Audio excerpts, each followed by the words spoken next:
توجہ ہے صاحبان؟ ساری کائنات بنائی ہے ان کے لیے. ان کا یا اللہ وہ تو ٹھیک ہے، وہ تو ہم بھی جانتے ہیں ساری کائنات ان کے لیے بنی، لیکن یہ ہیں کون کون؟ توجہ.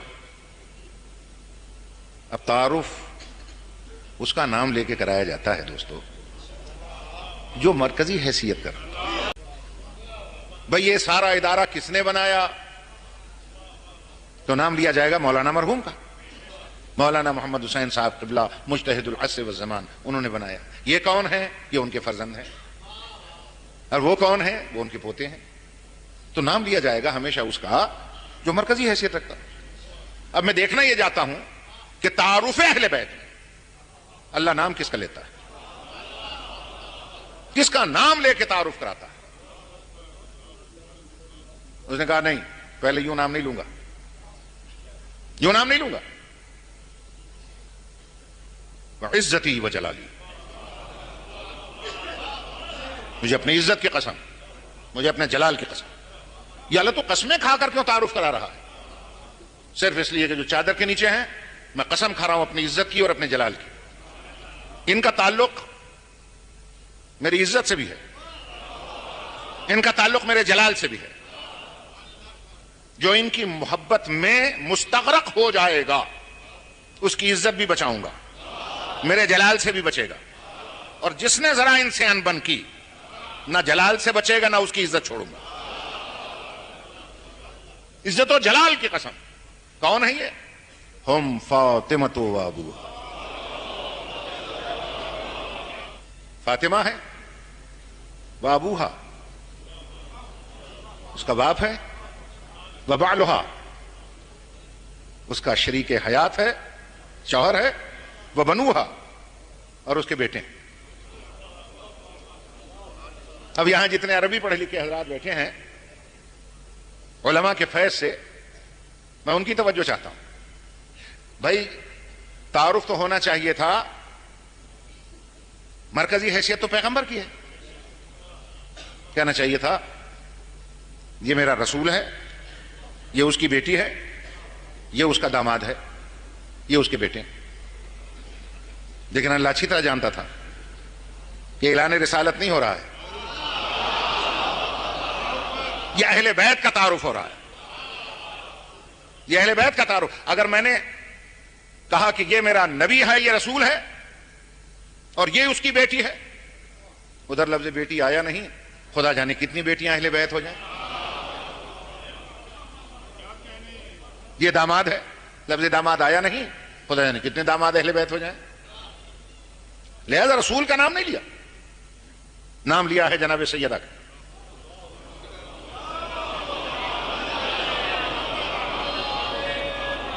اور عربی زبان کے ایک طالب علم کی حیثیت سے میں پوچھنا چاہتا ہوں، جب کسی خاتون کا نام لے کر تعارف ہو تو ضمیر کون سی آنی چاہیے؟ بھئی یہ ہم جو ہے یہ تو جمع مذکر کے لیے ہے. توجہ چاہتا ہوں. خاتون کے ذریعے اگر تعارف ہو تو ضمیر ہیا استعمال ہوتی ہے. کہنا چاہیے تھا ہیا فاطمہ تو و ابوہا، یہ فاطمہ ہے، یہ اس کا باپ ہے، یہ اس کا شوہر ہے، یہ اس کے بیٹے ہیں. مگر نہیں، عظمت فاطمہ دکھانی مقصود ہے.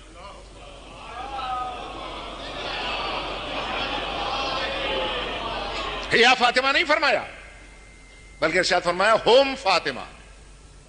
یہ جتنے چادر کے نیچے بیٹھے ہیں نا یہ سب ملے تو ہے ایک فاطمہ.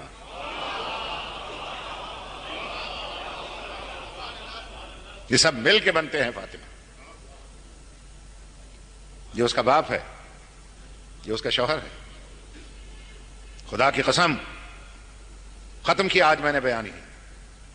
اور یہ روایت اتنی مستند ہے کہ حضرت جابر ابن عبداللہ انصاری سے یہ روایت. آپ حدیث پر بحث نہ کیجئے اس لیے کہ حدیث ایک سمندر ہے. توجہ چاہتا ہوں.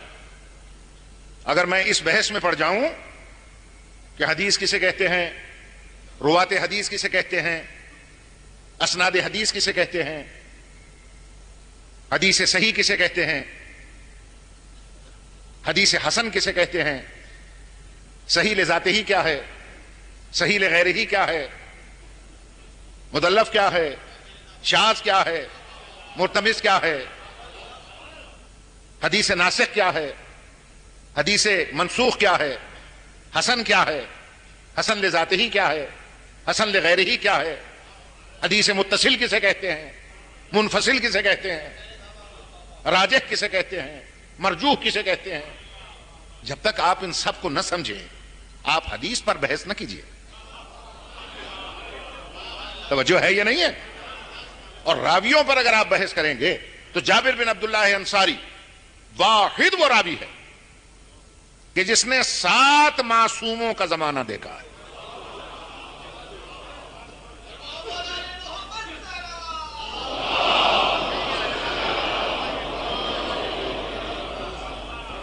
میں گھبرا تو نہیں گیا اس لیے کہ میں نے کافی وقت لے لیا آپ کا.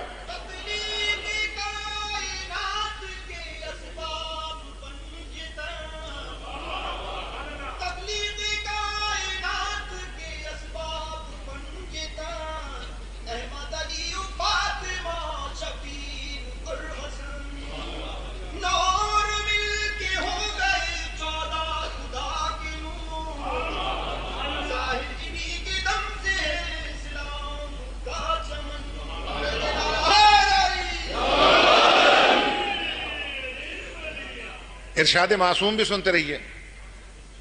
اس میں چونکہ اعلان طہارت اہل بیت ہے اس حدیث میں اور آیت قرآنی میں.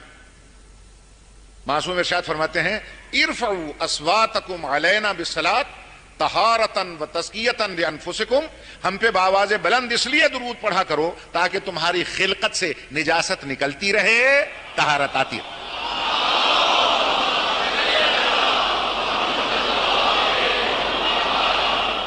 بس باقی کل انشاءاللہ. آج صرف میں اتنا عرض کر کے بیان سمیٹنا چاہتا ہوں. بزرگان محترم یاد رکھیے گا آپ اس بات کو کہ تعارف اہل بیت میں خداوند عالم نے سیدہ کا نام لیا، رسول کا نام نہیں لیا. ورنہ کہنا چاہیے تھا یہ میرا رسول ہے، یہ اس کی بیٹی ہے، اور یہ اس کا داماد ہے، اور یہ اس کے بیٹے ہیں. چونکہ تعارف اہل بیت کرا رہا تھا اس لیے رسول کا نام نہیں لیا، بی بی بطول کا نام لیا. اور اگر آپ جاگ رہے ہیں تو چلتے چلتے یہ فقرہ میں عرض کر دیتا ہوں تاکہ دنیا پہ مہر لگ جائے کہ آئندہ لفظ اہل بیت پہ بحث نہ کرنا. اہل بیت کا میں تعارف کرا رہا ہوں، رسول سے نہیں، بی بی بطول سے. دیکھو یہ کون ہے؟ یہ بطول ہے، فاطمہ.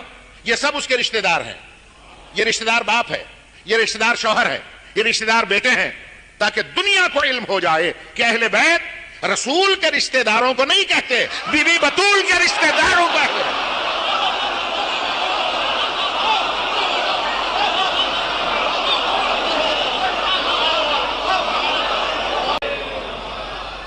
نہ باقی بحث کل. آج صرف اتنا مرکز طہارت قرار دیا ان ہستیوں. اور کل میں جیسا کہ عرض کر چکا مرکز کی پہچان یہ ہے کہ وہ اپنے اجزاء کو کھینچ لیتا ہے. اور جب اہل بیت مرکز طہارت بن گئے تو اگر طہارت کا کوئی ذرہ، کوئی قطرہ یزیدیت جیسے نجس گڑھے میں بھی پڑا ہو تو مرکز کا کمال ہے اسے کھینچ لینا. اور اگر یقین نہ آئے تو حر کو دیکھ لو. ایمان سے بتائیے اس سے بڑا کوئی نجس ہوگا؟ اس سے بڑا کوئی مجرم ہوگا؟ خط لکھ کے بلایا کس نے؟ حر نے. پانی بند کرایا کس نے؟ حر نے. خیمے اکھڑوا دیے نہر سے کس نے؟ حر نے. 10ویں کی صبح تک دشمن کی فوج میں کون بیٹھا رہا؟ حر. خدا کی قسم یہ تو کسی معزز ذمہ دار سے کوئی پوچھے کہ اگر اپنی شاہی سواری پر وہ جا رہا ہو اور 2 ٹکے کا آدمی رستہ روک کر اور لگام میں ہاتھ ڈال کے جھٹکا دے کر نیچے اترے، گولیاں چل جاتی ہیں، کنبے کٹ جاتے ہیں. ایک معمولی ذمہ دار. اور یہ کون ہے؟ جنت کا سردار. لگام میں ہاتھ ڈال کے کہتا ہے نیچے اتریں. مولا نے بڑے غور سے دیکھا اور کہا میں سمجھ گیا تو مجھے گرفتار کرنے آیا ہے نا. اچھا گرفتار بعد میں کرنا, پہلے میری ایک بات کا جواب دے دے, یہ بولتے وقت تیری زبان میں لکنت کیوں ہے, یہ لڑکڑاہٹ کیسی؟ کہنے لگا مولا بہت دور سے تعاقب کر رہا ہوں آپ کا, ایسے رستے سے آیا ہوں کہ رستے میں پانی نہیں ملا, پیاسا بہت ہوں, زبان کام نہیں کر رہی. واہر مرکز طہارت حسین ایک دم کہتے ہیں اچھا ہور پہلے پانی پی لے پھر گرفتار کر لینا. اور یہ کہہ کر فرمایا عباس بھائی مشکوں کے منہ کھول دو. مشکوں کے منہ کھل گئے. ہر بنی ہاشم نے ایک ایک سپاہی کو اپنے ہاتھ سے پانی پلایا, اور جب سب پانی پی چکے تو سرکار غازی نے کہا مولا پانی بہت بچ گیا ہے. فرمایا عباس بھائی یہ جو سپاہی ہیں نا انہوں نے لوہے کی زرہیں پہن رکھی ہیں, یہ گرمی سے تپ گئی ہوں گی, باقی پانی ان کی زرہوں پہ چھڑک دو, ان کے بدن ٹھنڈے ہو جائیں.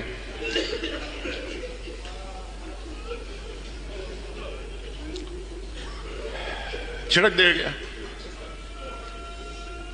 کہا مولا اب بھی پانی بہت ہے. کہ یہ جو جاندار ہیں نا گھوڑے یہ بھی اللہ کی مخلوق ہیں, باقی ان کو پلا دو.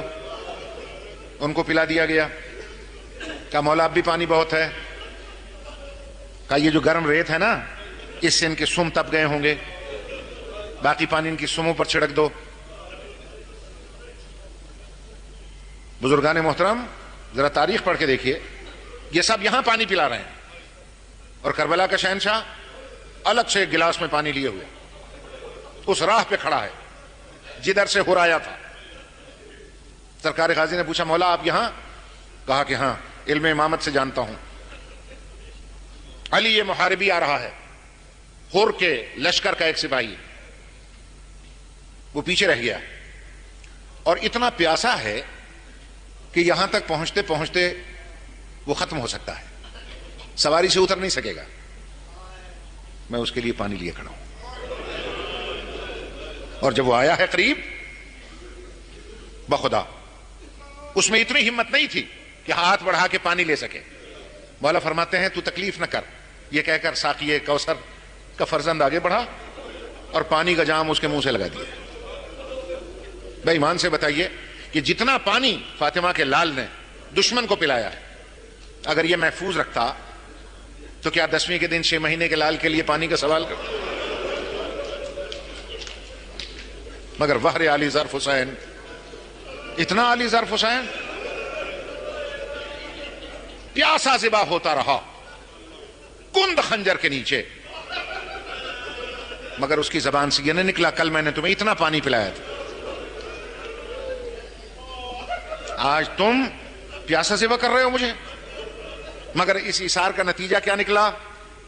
اور دشمن کی فوج میں بیٹھا رہا, اور جب 10ویں کی صبح ہوئی اور شہزادہ علی اکبر نے آذان دی اور جیسے ہی زبان مبارک سے نکلا اشہد ان محمد الرسول اللہ, خدا کی قسم بیٹھتا ہے تو بیٹھا نہیں جاتا, اٹھتا ہے تو اٹھا نہیں جاتا. بڑی مشکل سے کمر پکڑ کے اٹھا. عمر سعد سے کہنے لگا یہ میں کیا سن رہا ہوں, تم نے تو کہا تھا گرفتار کر کے لانا ہے, اب تم ہر ایک اس کے قتل کی باتیں کر رہے ہو. اس نے کہا کہ تازہ خط آیا ہے یزید کا, تیرے نام ہے کہ جو گرفتار کر کے لائے پہلا حملہ بھی وہی کرے, نہ چل سکتا ہے نہ رک سکتا ہے نہ بیٹھ سکتا ہے. بڑی مشکل سے کمر پکڑ کے خیمے کی طرف چلا. خیمے سے نکل رہا تھا اس کا جوان بیٹا علی ابن حر. اس نے جو باپ کو آتا دیکھا منہ موڑ لیا. باپ چکر لگا کر اس کے سامنے آیا اور دونوں بازو ہلا کے کہتا ہے بیٹا یہ کیا بے ادبی ہے, آج نہ سلام نہ پیام. دونوں ہاتھ مل کے کہتا ہے بابا سلاموں کے موسم گزر گئے, سلاموں کا وقت گزر گیا. کہا بیٹا تو خفا ہے؟ بابا اب بھی کوئی کہنے کی بات ہے, جیسے تو گھیر کے لایا ہے نا اب زندہ بچتا نظر نہیں آتا. اچھا بیٹا. بیٹے نے کہا بابا ذرا میرے ساتھ چلیں.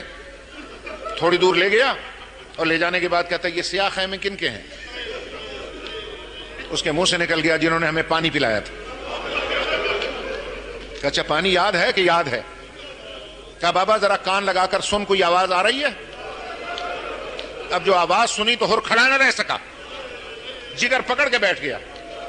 کوئی آواز آ رہی تھی اماں پانی, کوئی آواز آ رہی تھی چچا پانی, کوئی آواز آ رہی تھی مولا پانی.